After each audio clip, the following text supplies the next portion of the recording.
बिल्कुल। और इस बीच सीधे आपको लेकर चलेंगे प्रेस कॉन्फ्रेंस के लिए। आप देख रहे हैं पहुंच चुके हैं विक्रम मिस्री, विदेश सचिव को आप देख रहे हैं, उन्होंने अपनी जगह ले ली है। और अब साथ ही एक तरफ कर्नल सोफिया कुरैशी को आप देख रहे हैं, दूसरी तरफ आप विंग कमांडर व्योमिका सिंह को देख रहे हैं।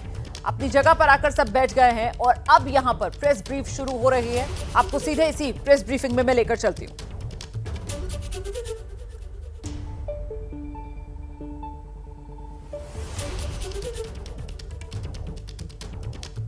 तो ये विदेश सचिव विक्रम मिस्री को आप देख रहे हैं, प्रेस कॉन्फ्रेंस के लिए पहुंच चुके हैं। ऑपरेशन सिंदूर साफ तौर पर पीछे लिखा हुआ है।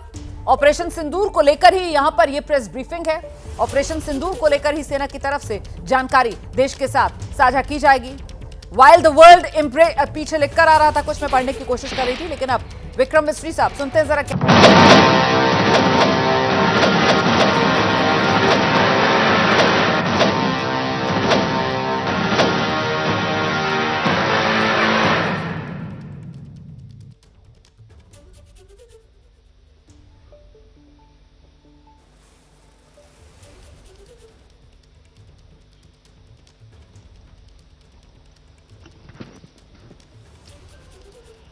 नमस्कार।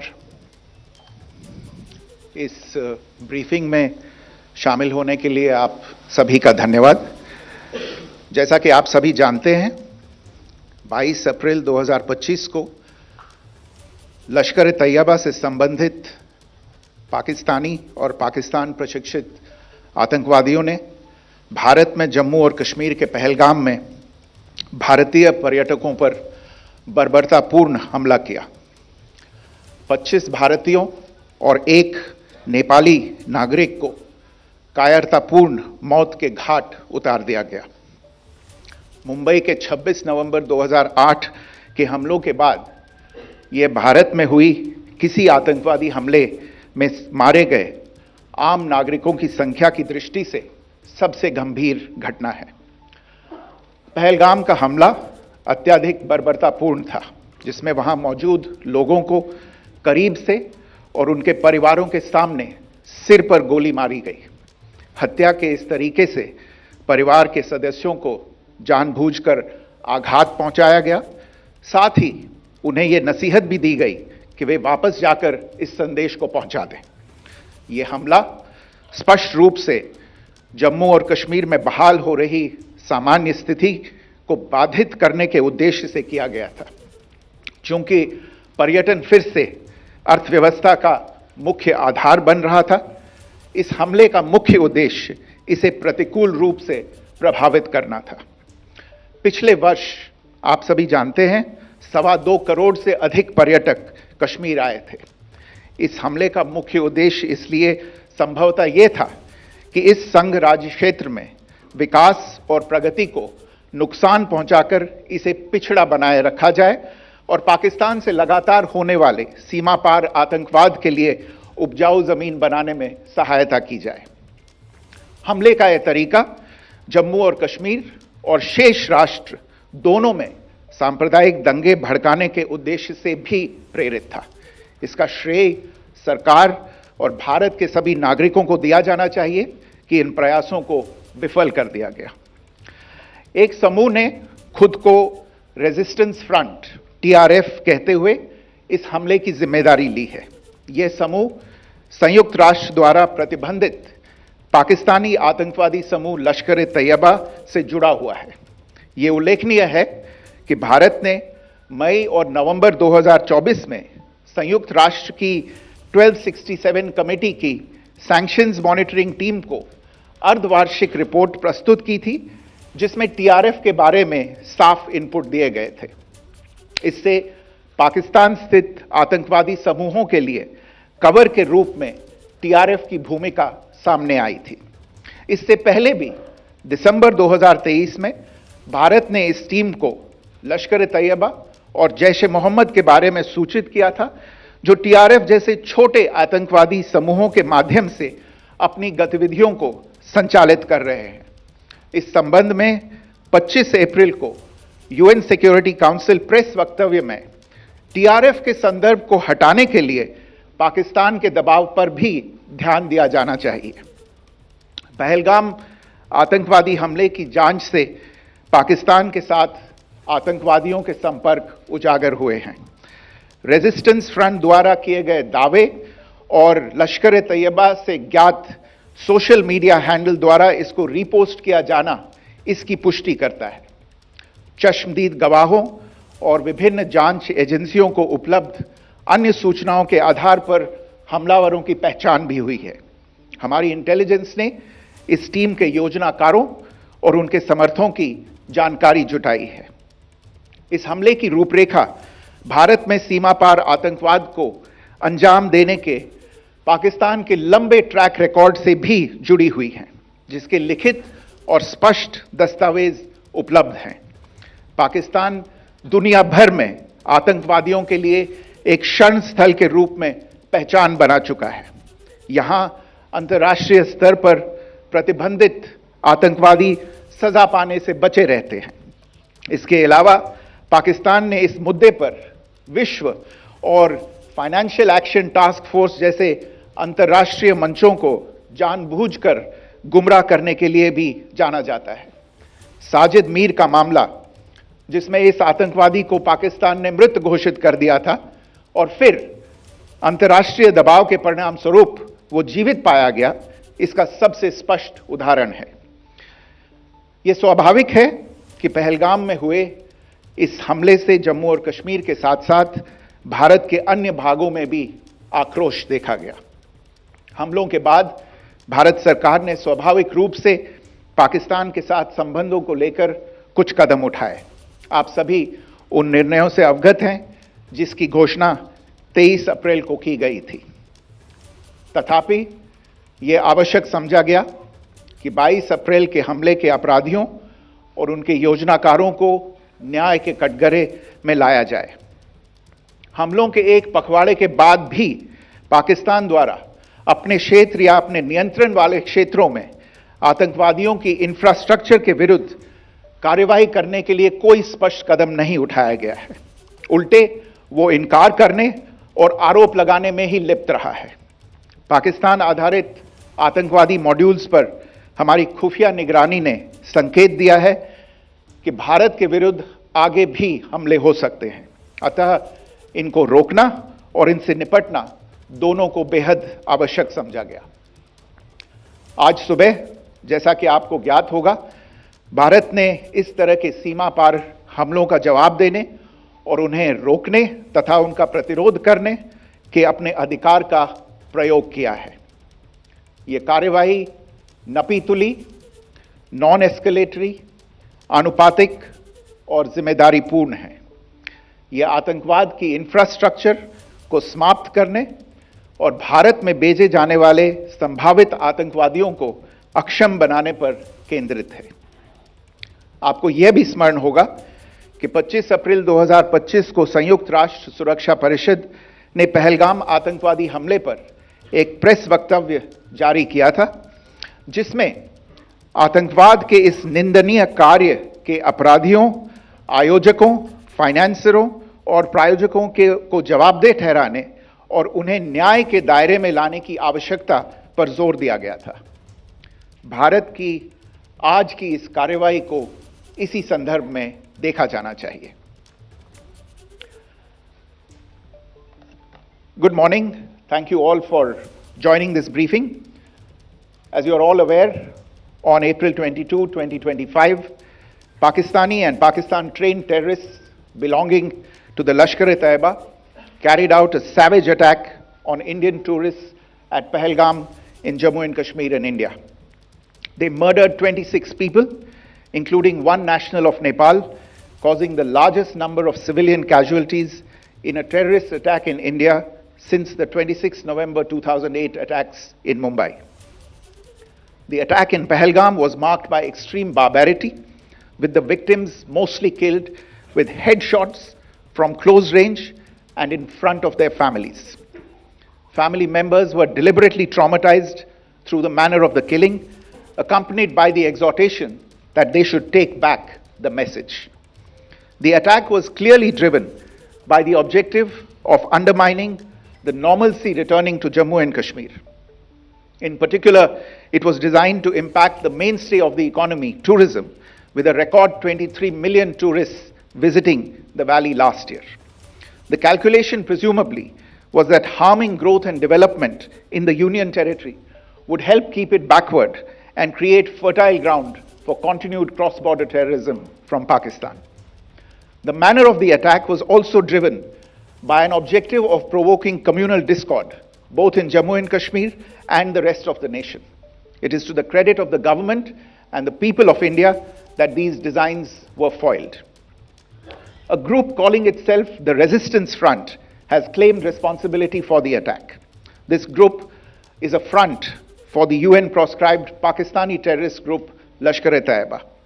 It is notable that India had given inputs about the TRF in the half-yearly report to the monitoring team of the UN's 1267 Sanctions Committee in May and November 2024, bringing out its role as a cover for Pakistan-based terrorist groups. Earlier too, in December 2023, India had informed the monitoring team about Lashkar and Jaish-e-Mohammed operating through small terror groups such as the TRF. Pakistan's pressure to remove references to TRF in the April 25 UN Security Council press statement is notable in this regard. Investigations into the Pahalgam terror attack have brought out the communication notes of terrorists in and to Pakistan.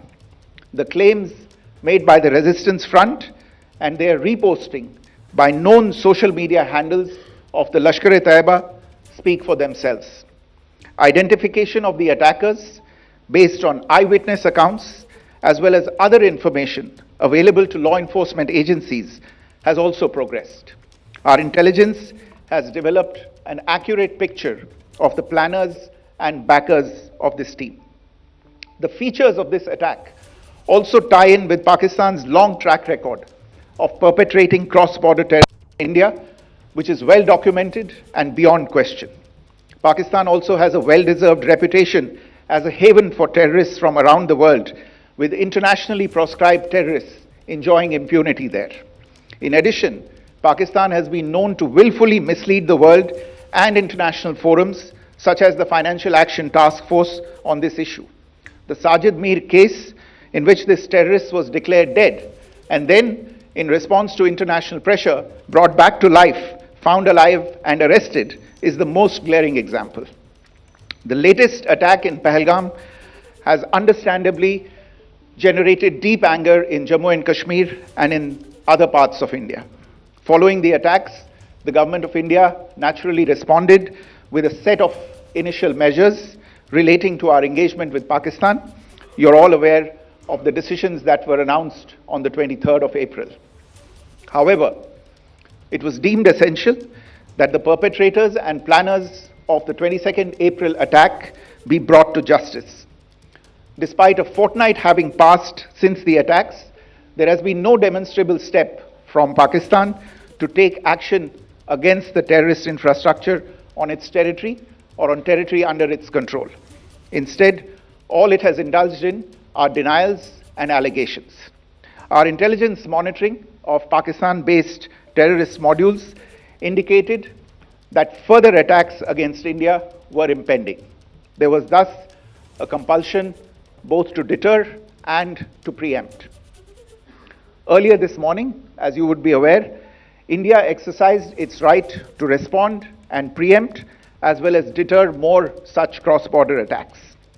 These actions were measured, non-escalatory, proportionate, and responsible. They focused on dismantling the terrorist infrastructure and disabling terrorists likely to be sent across to India.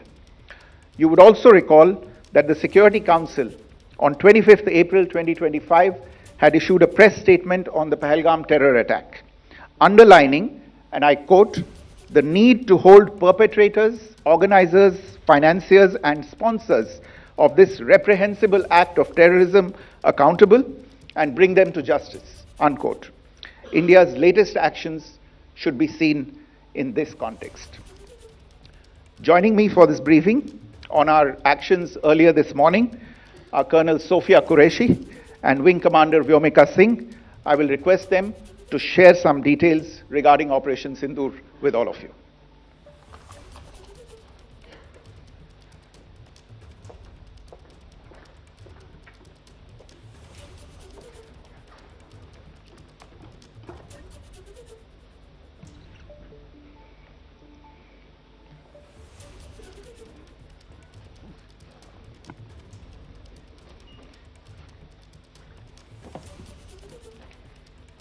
सुप्रभात देवियों और सज्जनों, मैं colonel Sophia Qureshi और मेरे साथ wing commander Vyomika Singh आज आपको 6 से 7 मई 2025 की रात 1:05 से 1:30 बजे के बीच भारतीय सशस्त्र बलों द्वारा अंजाम दिए गए ऑपरेशन सिंदूर के बारे में जानकारी देंगे।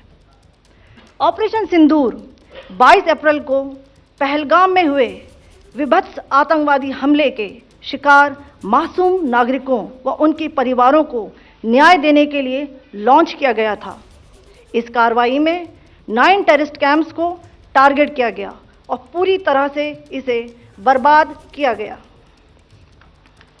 पाकिस्तान में पिछले 3 दशकों से टेरर इंफ्रास्ट्रक्चर का निर्माण हो रहा है। इसमें recruitment, indoctrination centres, training areas व लॉन्च पैड शामिल थे, जो पाकिस्तान और पाक अधिकृत जम्मू कश्मीर POJK दोनों में फैले हैं। Operation Sindoor was launched by Indian Armed Forces to deliver justice to the victims of Pahalgam terror attack and their families. 9 terrorist camps were targeted and successfully destroyed. Over the last 3 decades, Pakistan has systematically built terror infrastructure. It is a complex web of recruitment and indoctrination centers, training areas for initial and refresher courses, and launch pads for handlers.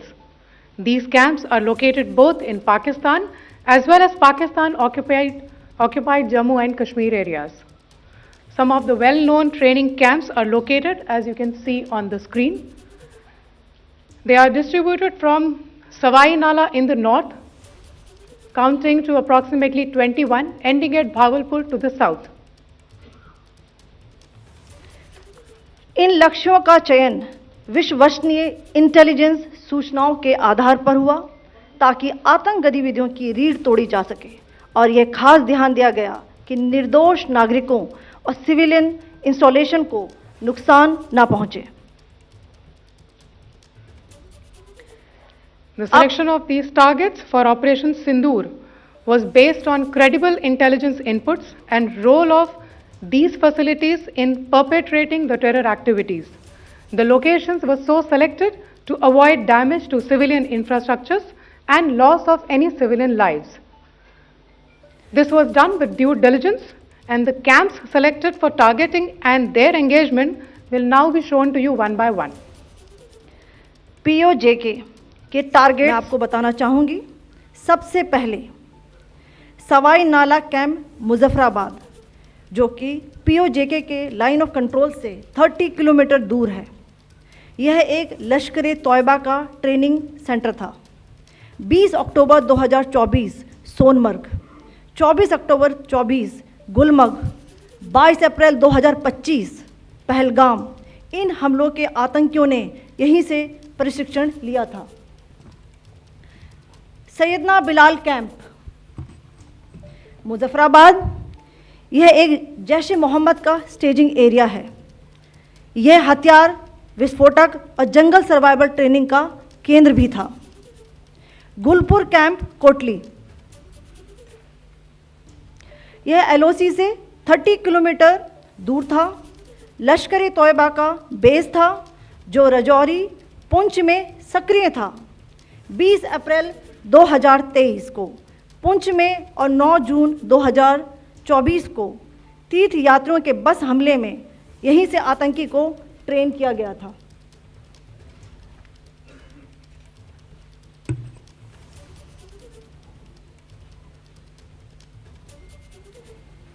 Barnala camp बिम्बर, ये LOC से 9 kilometre दूर है। यहाँ पर हथियार, handling, IED व जंगल survival का प्रशिक्षण केंद्र था। अब्बास कैंप कोटली,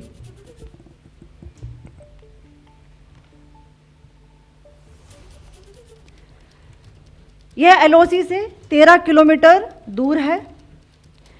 लश्कर तौयबा का फिदाइन यहाँ तैयार होता था। इसकी कैपेसिटी 15 टेररिस्ट को ट्रेन करने की थी।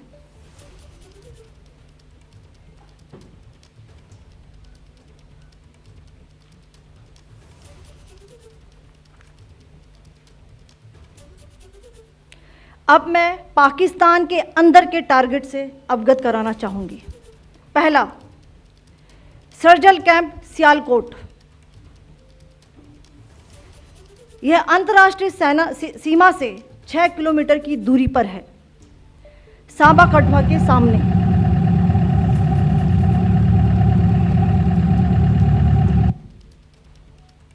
मार्च 2025 में जम्मू एंड कश्मीर पुलिस के 4 जवानों को की जो हत्या की गई थी, उन आतंकवादियों को इसी जगह पर ट्रेन किया गया था। दूसरा, महमूना जाया कैंप सियालकोट। यह 18 से 12 किलोमीटर आईबी से दूर था।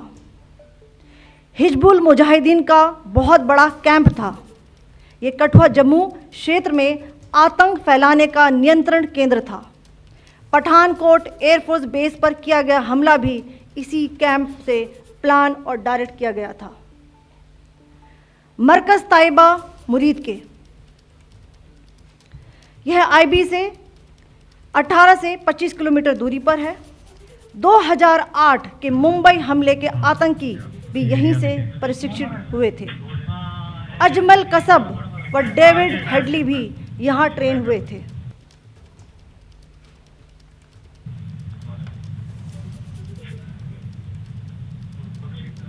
आगे दूसरा आया।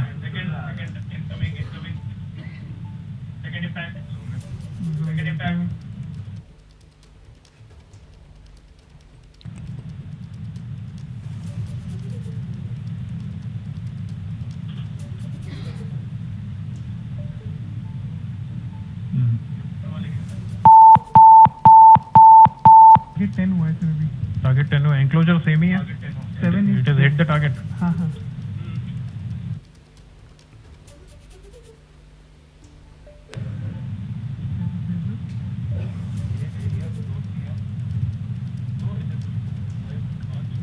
आ गया सर इम्पैक्ट।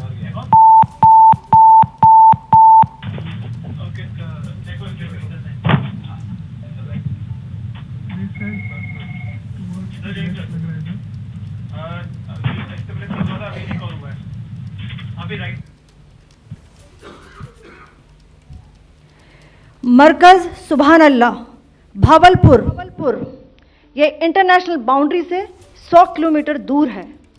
जैश ए मोहम्मद का मुख्यालय था।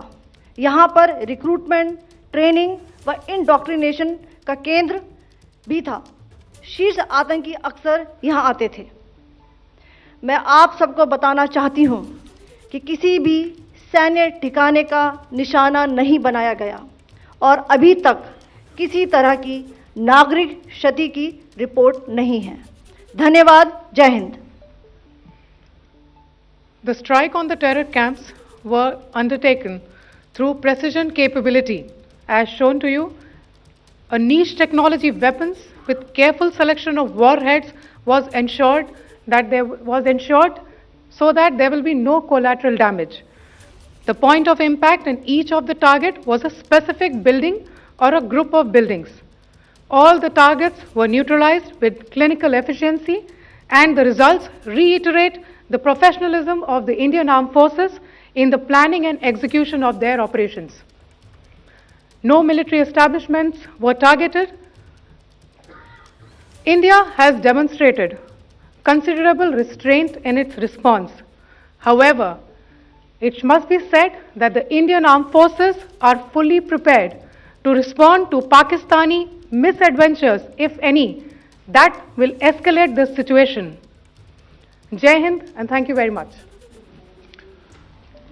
Ladies and gentlemen, friends in the media, I ask your indulgence today in view of the fact that this is still an evolving situation. We will therefore not be able to take questions and answers today, but we will come back for more updates and more briefings shortly. Thank you all very much for joining us this morning. Thank you. Jai Hind.